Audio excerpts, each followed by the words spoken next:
Que la paix soit avec vous. Je veux que vous fassiez quelque chose pour moi. Imaginez ce chapelet que vous possédez. Peut-être est-il enroulé dans un petit plat sur votre table de nuit. Peut-être est-il suspendu à un montant de lit ou drapé sur une statue de Notre-Dame dans votre coin prière. Peut-être est-ce un vieux rosaire rangé dans un tiroir pour le garder en sécurité. Retenez cette image. Voyez la couleur de ses grains. Ressentez le poids de son crucifix dans votre mémoire. Et si je vous disais que cet objet même, ce symbole de votre foi et de votre lien avec le ciel, pourrait être la source involontaire des tensions inexpliquées dans votre foyer? Et si je vous disais qu'il pourrait contribuer silencieusement à la fragilité de votre vie de prière, aux disputes qui surgissent de nulle part, aux nuages d'anxiété qui semblent persister? Ce n'est pas de la superstition. Il ne s'agit pas de susciter la peur. Il s'agit de discernement spirituel, une sagesse oubliée de l'un des plus grands mystiques des temps modernes, Saint Padre Pio, un homme capable de percevoir les réalités spirituelles invisibles qui nous entourent.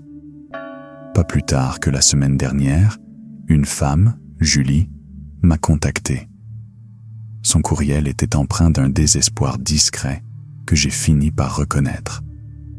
Elle décrivait sa famille, autrefois unie et joyeuse, qui se désagrège lentement. C'est comme si nous étions des étrangers vivant sous le même toit, écrivait-elle.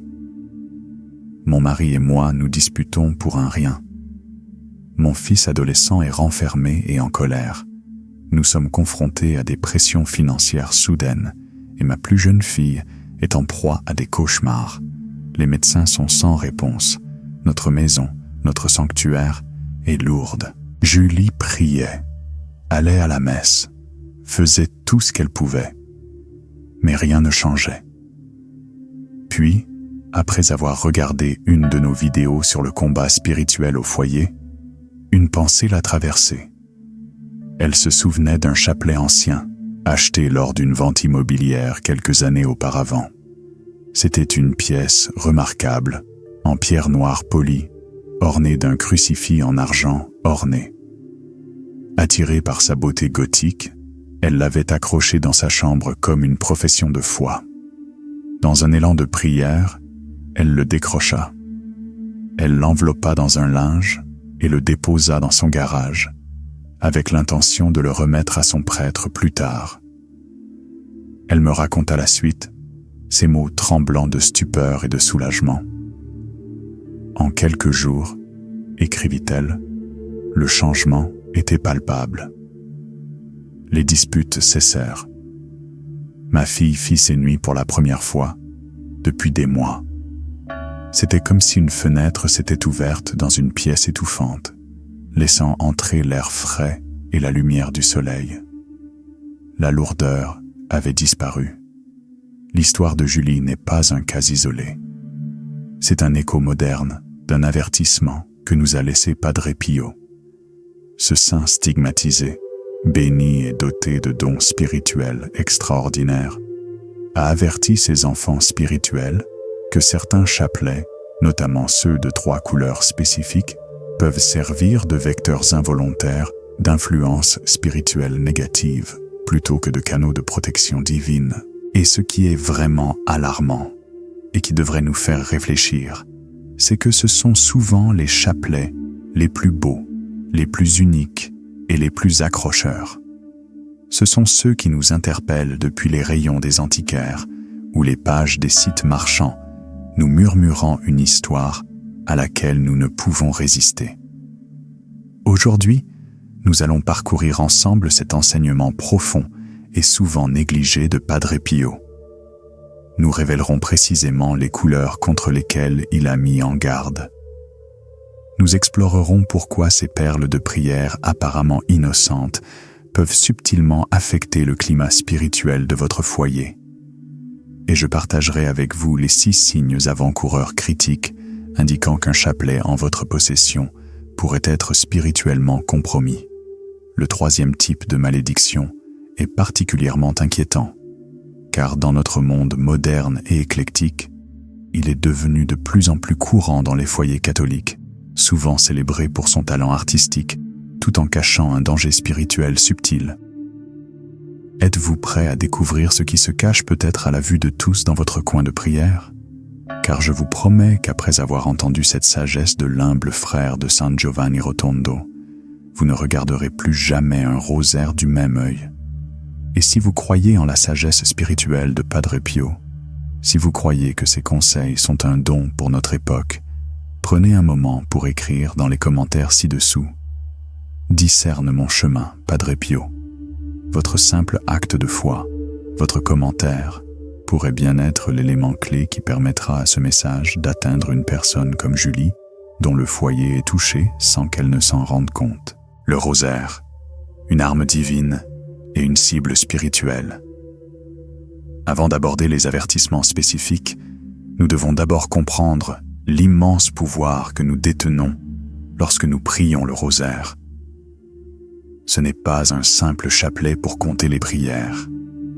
C'est une arme spirituelle de premier ordre. Saint Padre Pio lui-même l'appelait simplement l'arme. Imaginez chaque grain comme le maillon d'une chaîne puissante.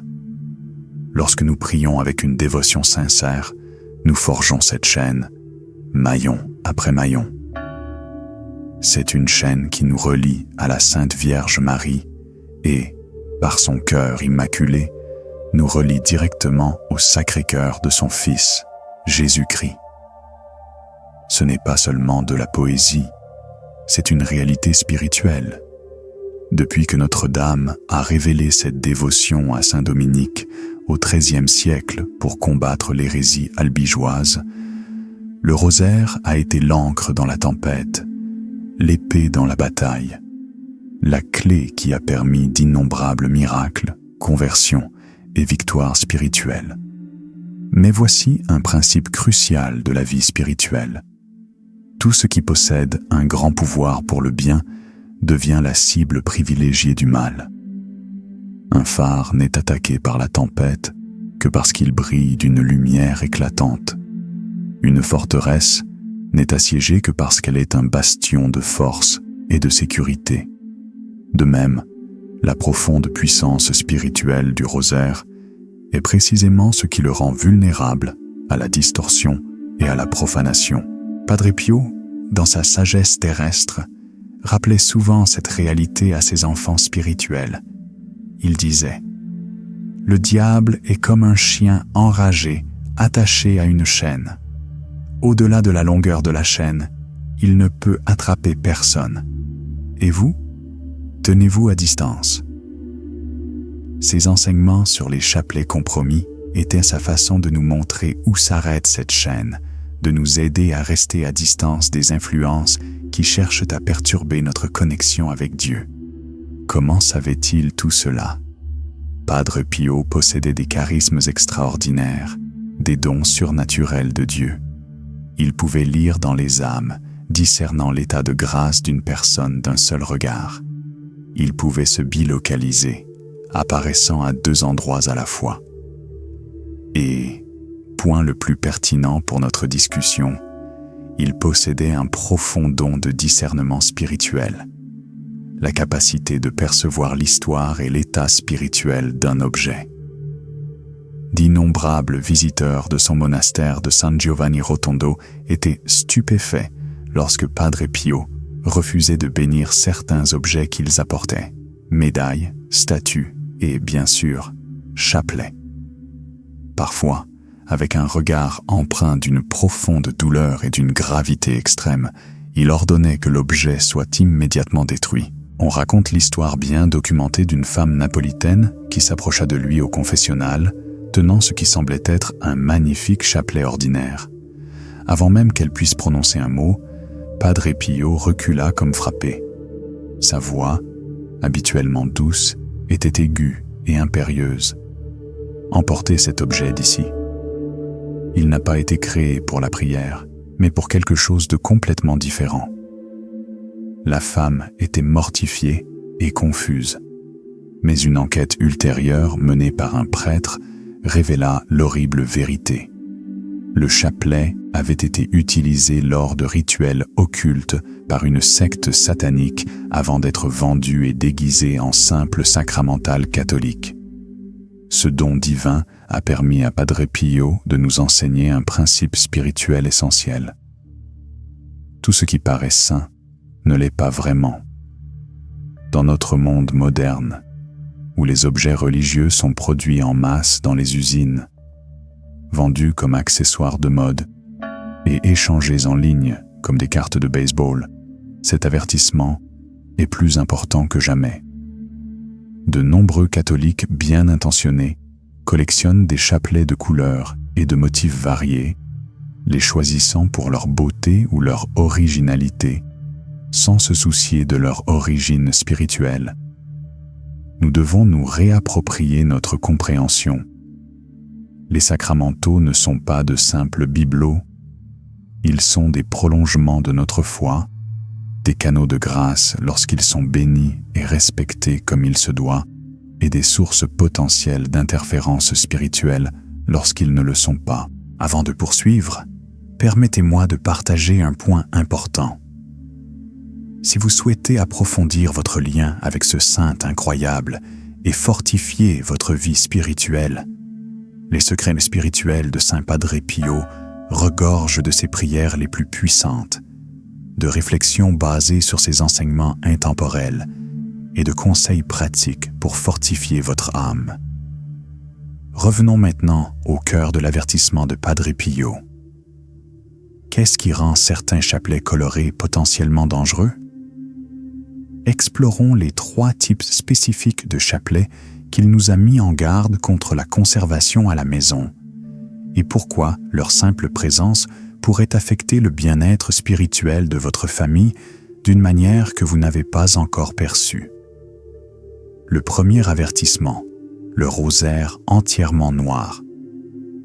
Selon la sagesse transmise par Padre Pio, le premier type de rosaire qui mérite une attention particulière est le rosaire entièrement noir. Il est crucial de commencer par la clarté et d'éviter la superstition. La couleur noire, dans la tradition catholique, possède un symbolisme légitime et magnifique.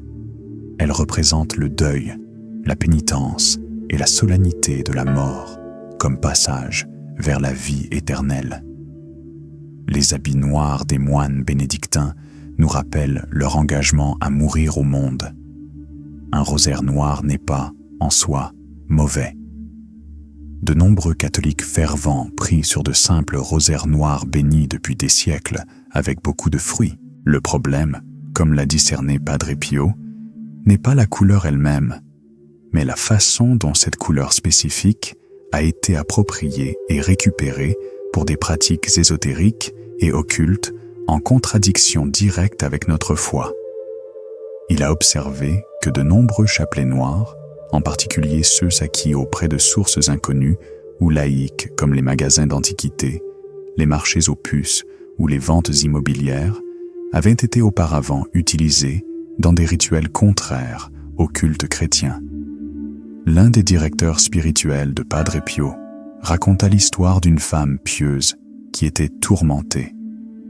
Malgré des prières régulières, des confessions fréquentes et un amour profond pour Dieu, elle était en proie à des cauchemars inexplicables et à un désespoir spirituel grandissant. Elle avait l'impression qu'une lourde couverture suffocante avait été jetée sur son âme.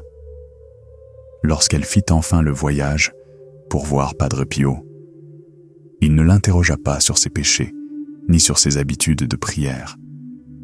Sa première question, après l'avoir regardé profondément dans les yeux, fut « Parlez-moi de cet objet sombre que vous gardez à votre chevet. » La femme resta stupéfaite. Comment pouvait-il le savoir? Près de son lit, elle gardait un chapelet noir trouvé chez un vieil antiquaire romain. Elle avait été captivée par sa beauté mystérieuse, ses grains lourds et froids, et son crucifix en argent orné. Padre Pio lui ordonna de s'en débarrasser immédiatement et correctement. Il expliqua, avec une gravité qui ne laissait place à aucun doute, que ce chapelet avait été consacré non pas à Dieu, mais à autre chose, à des fins bien éloignées de la dévotion chrétienne. La femme suivit son conseil. En quelques jours, les cauchemars cessèrent. Le nuage de désespoir se dissipa. Sa prière redevint légère et joyeuse. L'oppression spirituelle avait disparu. La capacité de Padre Pio à détecter ces influences n'était pas une simple intuition. C'était un don surnaturel qui lui permettait de percevoir l'histoire spirituelle d'un objet. Il pouvait sentir s'il avait été utilisé pour invoquer des puissances opposées à Dieu. Il expliqua à d'autres prêtres que les objets noirs, de par leur nature absorbant la lumière, étaient souvent choisis pour des pratiques spirituelles négatives, car ils pouvaient, spirituellement, devenir des réservoirs, ou des réservoirs d'énergie et d'influences négatives. Ces influences, bien qu'invisibles à nos yeux, restent actives, créant une interférence spirituelle subtile mais constante qui perturbe la prière, la paix et l'harmonie d'un foyer chrétien. C'est comme essayer d'avoir une conversation téléphonique claire avec Dieu, mais il y a un bruit parasite constant et irritant sur la ligne, émanant d'un objet que vous croyez vous aider à communiquer. Le deuxième avertissement, le chapelet rouge sang. La deuxième catégorie qui a suscité une inquiétude spirituelle chez Padre Pio était le chapelet rouge sang. Encore une fois, nous devons commencer par honorer le symbolisme sacré de cette couleur. Le rouge est la couleur du précieux sang du Christ, versé pour notre salut. C'est la couleur du feu du Saint-Esprit à la Pentecôte. C'est la couleur des martyrs qui ont versé leur sang en témoignage ultime de leur foi. Un simple chapelet rouge, béni et prié avec dévotion, peut être un puissant rappel de l'amour infini du Christ et du courage des saints. Le danger surgit lorsque ce sens sacré est déformé. Padre Pio savait distinguer les chapelets qui honoraient ce symbolisme de ceux qui portaient des traces spirituelles troublantes. Il a expliqué que le problème résidait dans l'intention derrière la création de l'objet et son utilisation antérieure. Certaines traditions spirituelles obscures et pratiques occultes pratiquent des rituels impliquant des pactes de sang ou invoquent des entités extérieures à la tradition chrétienne en utilisant le sang comme élément symbolique. Padre Pio a constaté que certains chapelets d'un rouge intense étaient spécialement conçus pour ces rituels. Ces objets, même s'ils tombent plus tard entre les mains d'un catholique sans méfiance et sont bénis, peuvent conserver une mémoire spirituelle ou un résidu qui interfère avec une prière paisible et centrée sur le Christ. Il existe un cas particulièrement frappant, survenu dans les années 1950, concernant une famille traversant une vague de discorde soudaine et inexplicable. Le père, connu pour sa douceur et sa patience, commença à être pris de crises de colère inhabituelles et explosives. Leur fils adolescent, autrefois bon élève, développa de graves insomnies et anxiétés. Leur cadet était terrifié à l'idée d'entrer dans certaines pièces de leur maison. Désespérément, ils allèrent trouver Padre Pio. Lorsqu'il les rencontra, il ne prêta pas attention à leur dynamique familiale. Il ferma les yeux un instant pour prier, puis posa à la mère une question perçante. « Parlez-moi de la chaîne rouge accrochée dans votre salle de prière. » La mère resta bouche bée. Ils avaient récemment reçu en cadeau d'un parent éloigné un chapelet ancien et orné de perles rouge sang ressemblant à du cristal. Le trouvant magnifique, elle l'avait accroché comme élément décoratif sur leur petit autel. Padre Pio expliqua gentiment que ce chapelet avait été utilisé lors de cérémonies rituelles syncrétiques, mêlant prière catholique et invocation à des entités non chrétiennes. Cela créa une profonde confusion spirituelle, une contamination qui empoisonnait l'atmosphère de leur foyer. Il leur conseilla de faire jeter le chapelet par un prêtre et de faire bénir leur maison. La famille rapporta qu'après cela, la transformation fut presque immédiate. La colère du père s'apaisa. Le fils retrouva un sommeil paisible. La peur de l'enfant s'évanouit. La paix, telle une douce aube, revint dans leur foyer. Le troisième avertissement. Le chapelet spirituellement confus. La troisième catégorie est peut-être la plus préoccupante et la plus pertinente pour nous aujourd'hui. Il s'agit de chapelets multicolores fabriqués à partir de matériaux non conventionnels, imitant des amulettes ou des talismans de tradition non chrétienne. Padre Pio les qualifiait d'objets de confusion spirituelle. Ce sont des chapelets hybrides qui mêlent la dévotion catholique authentique à des éléments de pratique spirituelle totalement incompatibles. À notre époque d'éclectisme spirituel, mais non religieux, ces chapelets sont devenus extrêmement courants. Ils sont souvent présentés comme des expressions de spiritualité inclusive ou comme des chapelets universels. À quoi ressemble-t-il? Un chapelet dont les grains ressemblent au symbole du mauvais œil. Un talisman issu de traditions populaires destiné à conjurer les malédictions. Un chapelet incorporant des cristaux, vendus selon des croyances New Age concernant leurs propriétés énergétiques spécifiques ou leur lien avec les chakras. Un chapelet dont les grains ou le crucifix lui-même sont incrustés de symboles inhabituels et non chrétiens. Un chapelet qui mêle médailles catholiques et breloques ou symboles d'autres religions du monde. Cette troisième catégorie est particulièrement complexe car elle paraît souvent bénigne, positive, voire œcuménique à la mode aux yeux du non-initié. Mais Padre Pio a averti que ces chapelets syncrétiques étaient particulièrement troublants, car ils sèment la confusion sur la nature même de la prière. La prière chrétienne est spécifique. Elle s'adresse à l'unique Dieu trinitaire, Père, Fils et Saint-Esprit, par des canaux de grâce spécifiques, comme l'intercession de la Sainte Mère et des saints.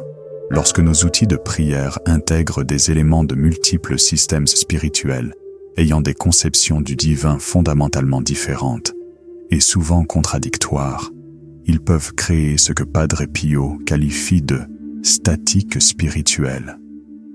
Ils brouillent les pistes. Ils perturbent la communication claire avec Dieu. Considérez la commercialisation des chapelets aujourd'hui comme des accessoires de mode, déconnectés de leur fonction sacrée.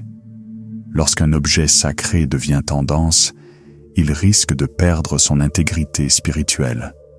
Cela ne le rend pas automatiquement dangereux au même titre qu'un objet utilisé dans un rituel occulte, mais cela représente une autre forme de confusion spirituelle qui banalise le sacré et le vide de son pouvoir. Les 6 signes d'un chapelet compromis.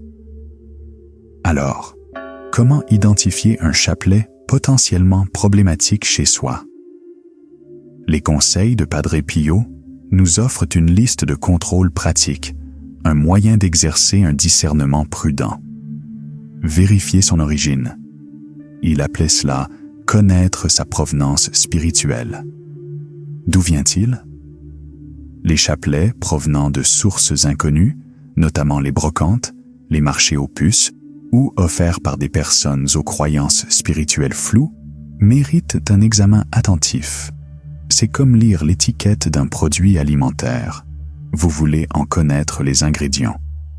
Observez votre réaction intérieure. C'est votre baromètre intérieur. Les sacramentaux authentiques et bénis apportent presque toujours un sentiment de paix, de concentration et de recueillement à la prière.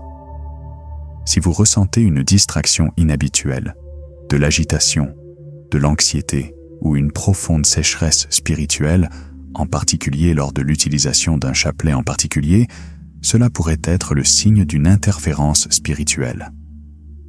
Recherchez les symboles inhabituels.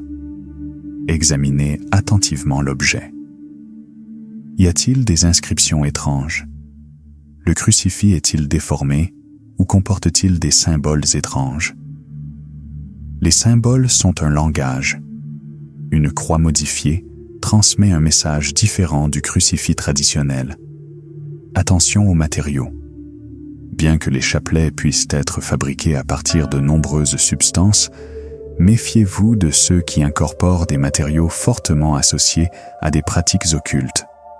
Certains types d'os, des cristaux spécifiques commercialisés pour des rituels païens ou des métaux inhabituels ayant une signification symbolique dans les traditions non chrétiennes. Écoutez vos intuitions. Padre Pio croyait que le Saint-Esprit nous parle souvent par de subtiles inspirations intérieures, ce que l'Église appelle le sensus fidelium, le sens du fidèle.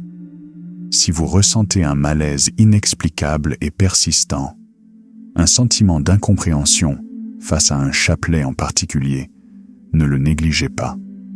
Ce malaise pourrait être un encouragement spirituel à prendre en compte. Examinez son effet sur votre vie de prière. C'est le test ultime. La Bible nous enseigne. Vous les reconnaîtrez à leurs fruits. Le véritable but d'un chapelet est de vous conduire à une prière et une méditation plus profonde sur la vie du Christ. Si un chapelet vous distrait constamment, vous fait passer pour une corvée, ou si vous vous surprenez à éviter inconsciemment la prière lorsque vous le prenez, cela peut indiquer une incompatibilité fondamentale avec son but sacré. Il est essentiel de comprendre que les mises en garde de Padre Pio n'avaient jamais pour but de susciter la peur. Elles étaient une invitation à aborder notre foi avec une révérence éclairée plutôt qu'avec une indifférence désinvolte. Il enseignait également qu'aucun objet, quelle que soit son histoire, n'a plus de pouvoir que la grâce de Dieu. Même un objet compromis peut être traité par la puissance de l'Église. La clé est d'agir avec foi et prudence. Restaurer la paix. Guide pratique. Alors, que faire si vous soupçonnez qu'un chapelet chez vous est porteur d'influences spirituelles négatives? Les conseils de Padre Pio étaient clairs et concrets. Tout d'abord, faites un inventaire doux et priant. Considérez cela comme un grand nettoyage spirituel de printemps. Examinez chaque objet religieux de votre maison. Demandez-vous, d'où vient-il? Qui me l'a donné? Qu'est-ce que je ressens lorsque je prie avec? Deuxièmement, si vous découvrez des chapelets des 3 types concernés, entièrement noirs ou rouge sang, d'origine inconnue, ou syncrétiques et multi-éléments, ou si un chapelet en particulier vous cause un malaise persistant, ne le jetez pas à la poubelle. Cela ne règle pas sa nature spirituelle. Pour les chapelets dont l'origine est incertaine, mais qui ne présentent aucun signe évident de trouble, la solution est simple. Apportez-les à un prêtre pour une bénédiction. La bénédiction est un acte puissant de l'Église qui reconsacre un objet à sa fonction sacrée, annulant ainsi tout usage abusif ou toute association négative antérieure. Cependant, pour les chapelets qui suscitent un réel malaise spirituel ou qui présentent des éléments manifestement problématiques, Padre Pio a conseillé une approche plus prudente. Apportez ces objets à un prêtre, de préférence expérimenté en matière spirituelle. Expliquez-lui honnêtement vos préoccupations. Le prêtre pourra vous aider à déterminer si l'objet doit être béni ou, dans certains cas, éliminé de manière appropriée. La bonne façon de se débarrasser d'un sacramentel béni ou potentiellement compromis est de le rendre aux éléments avec révérence. Cela implique généralement de le brûler ou de l'enterrer. Cela doit se faire avec respect, en reconnaissant que l'objet, quelle que soit son histoire, était destiné à représenter quelque chose de sacré. Troisièmement, privilégiez la prévention. Lorsque vous achetez de nouveaux chapelets, respectez les 3 critères de Padre Pio: source, bénédiction et intention.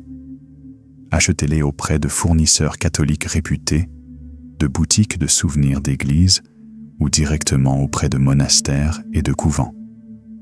Faites-les toujours bénir par un prêtre avant de les utiliser. Enfin, abordez-les avec la bonne intention, comme des outils de prière et non comme des bijoux ou des décorations. Enfin, construisez activement un bouclier spirituel pour votre maison. Après avoir retiré tout objet potentiellement problématique, faites bénir votre maison par un prêtre. Aménagez un espace de prière dédié avec des sacramentaux bénis et provenant de sources appropriées, un crucifix, une bouteille d'eau bénite et un simple chapelet traditionnel. Placez ces objets bénis près des entrées et dans les chambres. Ce n'est pas de la superstition, c'est créer activement une église domestique, un environnement consacré à Dieu et protégé par sa grâce. Conclusion. Discernement, pas peur. Alors que nous concluons ce voyage à travers le profond enseignement de Padre Pio, gardons à l'esprit son conseil le plus célèbre: priez, espérez et ne vous inquiétez pas.